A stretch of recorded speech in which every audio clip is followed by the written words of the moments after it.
pero de haberlo hecho, usted y yo y todos los millones y millones que hemos vivido en la tierra y viviremos, ya no tendríamos oportunidad de salvación. Pero saben, hermanos, eso nunca ocurrió. Por eso dije al principio, el atributo uno de los más importantes en cuanto a la salvación del hombre, tributo de Dios, la perseverancia. Porque Él decidió salvarte y en aquel momento dijo, Él perseveró. Jesús perseveró. Jesús decidió salvarte. Y cuando Jesús decidió salvarte, hermana, Él no estaba jugando. Él estaba muy claro en lo que había decidido y la decisión estaba muy clara. Jesús simplemente oró al Padre y dijo, Padre, es imposible que pase de ti esta copa, pero no que sea como yo quiero, sino como tú quieres. Hermanos, la cruz. Ese es el tercer aspecto importante, la cruz. Les hablé de 4 aspectos importantes en cuanto que marcaron perseverancia por parte de Jesús para la salvación del hombre. El tercero es la cruz. Inmediatamente después de haber orado, después de haber recibido el consuelo divino, después de que el ángel descendió del cielo y levantó a Jesús, lo enderezó, le dio ánimo, le dio fuerzas. Dice la Escritura que el mismo ángel Gabriel descendió del cielo para socorrer a Jesús. Y dice la sierva del Señor también que de no haber sido por la asistencia de aquel gran ángel celestial, Jesús pudo haber muerto en el Getsemaní. Pero el ángel lo levantó. Y así como tú y yo muchas veces caemos en la vida, así como tú y yo muchas veces estamos afligidos, créeme que cuando eso pasa, hay ángeles del cielo que son comisionados por Dios para levantarnos, para darnos ánimo, para darnos fuerza y para decirnos, persevera, Jesús perseveró, tú puedes hacerlo también. Y allí llegó entonces la turba enfurecida, hermanos, comandada por Judas. Prendieron a Jesús, se lo llevaron por toda la vía dolorosa, lo llevaron a la cruz finalmente. Y el Señor estaba claro con su decisión. Él moriría, pero al tercer día resucitaría de entre los muertos. Y así pasó. En aquel momento, Jesús, aquel domingo, resucitó de entre los muertos y nos garantizó a todos la vida eterna. Y finalmente, hermanos, con esto termino. El último aspecto, ya lo recuerdan, la creación, en donde ha marcado la perseverancia de Dios, la creación del hombre. El segundo que dijimos, por Getsemaní. El tercero, la cruz. Y el cuarto, hermanos, el cuarto sin duda es que Dios dijo, el que ha comenzado la buena obra en vosotros, la va a terminar. Amén. Él la va a terminar. Nuestro mundo no es nuestro fin. Nuestro mundo, mis queridos hermanos, simplemente es nuestro tránsito hacia la patria celestial. Y hay algo que aparece en el Apocalipsis capítulo 21 que quisiera que buscaran en sus Biblias. Capítulo 21 de Apocalipsis,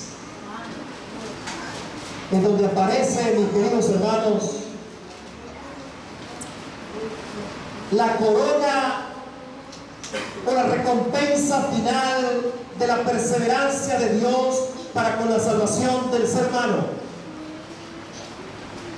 Aquel lugar que ya desde hace mucho está en la mente de Dios. En su decisión, hermanos, el Señor se enfocó en un futuro cierto. Y ese futuro cierto aparece en Apocalipsis capítulo 21. Se trata del cielo nuevo y la tierra nueva.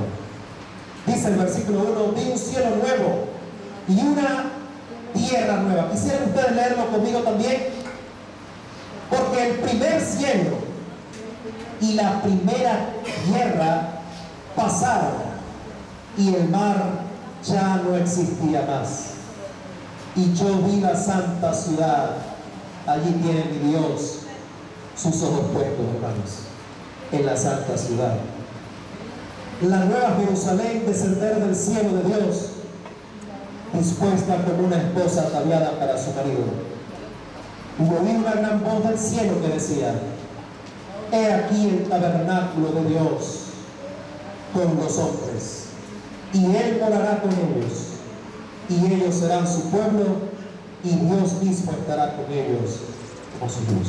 Amén. Dios ha decidido salvarte, y Dios ha decidido, Jesús, venir a esta tierra restaurada, vivir aquí, pero vivir en medio de todo su pueblo. Yo no sé si tú vivirás al norte, al sur, al este o al oeste de la Nueva Jerusalén, pero en el nombre del Señor te digo que si crees en Jesús y haces de Él tu compañero de vida, no importa si sea al norte, al este, al oeste o al sur, tú vivirás con tu familia en la Nueva Jerusalén. Por eso yo quiero que le digas a quien tienes al lado, y a quien tienes al lado, ¿crees en la compañía de Dios? Pregúntale a quien tienes al lado, ¿tú crees en la compañía de Dios? Ahora hazme otra pregunta. ¿Tú crees que Dios te salva? Pregúntale eso. Y después recibe la pregunta tú del otro. ¿Tú crees que Dios te salva, hermanos? Si crees que Dios te salva, ponte de pie. Si crees que Dios tiene el poder para declararte salvo en esta mañana, si crees que Dios tiene el poder para declararte salva en esta mañana, ponte de pie.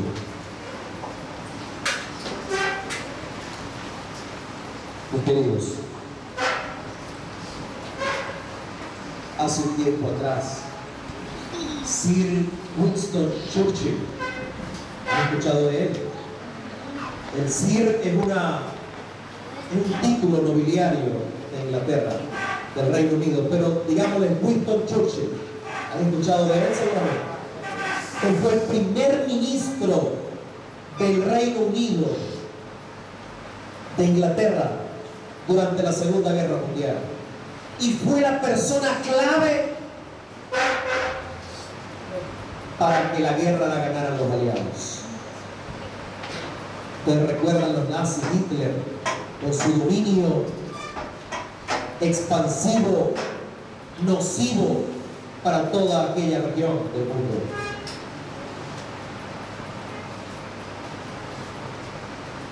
Los países fueron cayendo uno tras otro ante este dominio infernal.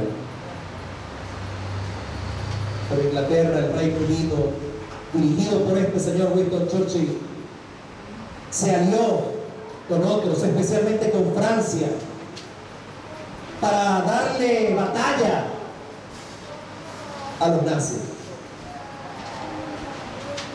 Finalmente la misma Francia declinó. Francia sucumbió ante el poder de Hitler.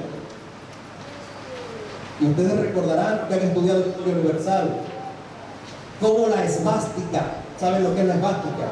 La bandera nazi, el símbolo nazi, fue colocada por los nazis nada más y nada menos que el mayor símbolo de Francia, de París. ¿Cuál es? La Torre Eiffel. Se colocó la bandera de esos asesinos, como queriendo decir: ahora aquí en Francia, en París, gobiernan los nazis. Fue entonces cuando Winston Churchill dirigió un comunicado radial a todo el país, a todo el Reino Unido. Yo tengo ese audio original en mi computadora, pero no la traje, la dejé en casa. La traje fue el iPad y ahí no lo tengo. Pero el anuncio, el llamado que hace aquí este señor Churchill al pueblo es: no nos rendiremos. Si el enemigo viene, pelearemos en las playas. Y él emplea esa palabra: pelearemos en el bosque, pelearemos en las montañas, pelearemos en el mar, pelearemos en el aire, pero nunca nos arrodillaremos a este imperio satánico. Eso le dio una fuerza a la gente en Gran Bretaña. Su líder les había dicho: no nos rendiremos. Bueno, luego se unió Estados Unidos, y yo digo gracias a Dios, ese imperio nocivo para la humanidad fue derrotado.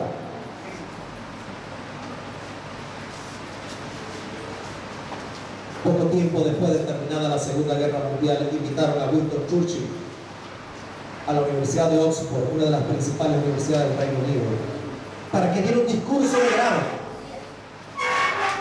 Era el hombre. Y entonces aquel anciano caminaba con un bastón, llegó hasta el podio principal de aquella universidad. Todos los estudiantes, profesores, eminentes estaban allí. Y Winston Churchill se quitó su sombrero inglés, lo puso allí, se apoyó sobre su bastón y, sin decir mayor palabra, miró a la congregación de derecha a izquierda.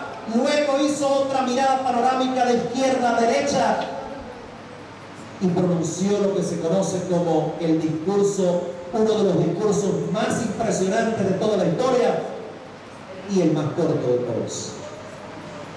Y ese discurso fue este. Churchill, después de haber mirado a todos, dijo: nunca se rindan. Y una vez más dijo, pero ahora en tono más fuerte: jamás se rindan. Tomó su sombrero, se lo puso, con su bastón caminó hasta la salida.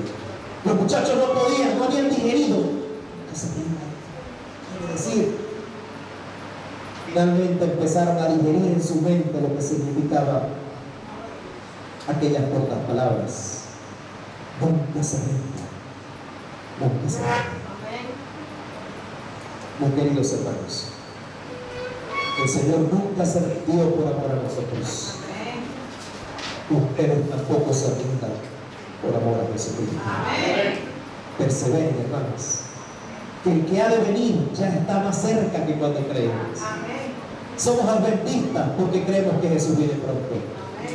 Y yo les digo, según lo que he estudiado en mi Biblia, que Jesús viene y lo hará pronto. Porque todo se está cumpliendo ya. Profecías cumplidas. Todo se está cumpliendo. Jesús viene pronto.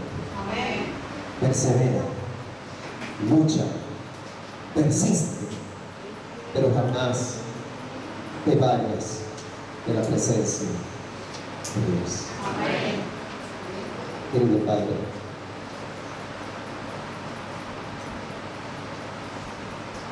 en primer lugar te agradecemos por nunca abandonarnos.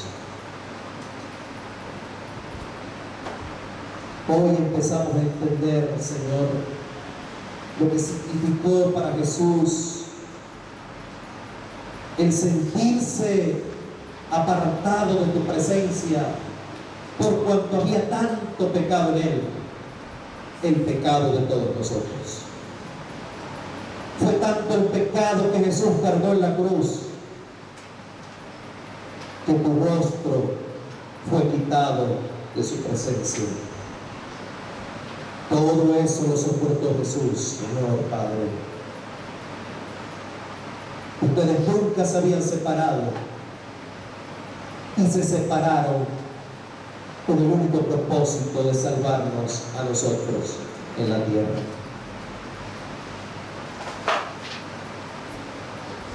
Oh Padre Celestial, que ninguno de los presentes pensemos siquiera algún día apartarnos de ti. Manténnos, Señor, firmes y fuertes en la fe. Manténnos, Señor, en tu presencia. Manténnos, Señor, muy cerca de ti. Trae a tu redil también a aquellos familiares y amigos conocidos que se han ido de tu presencia. Tráelos de vuelta a casa. Ten misericordia de ellos, Señor. Ayúdanos, Señor, a seguir adelante. Y gracias por ese ejemplo enorme de perseverancia que tú nos has dado. Gracias por todo en el nombre de Jesús. Amén, Señor. Deben sentarse.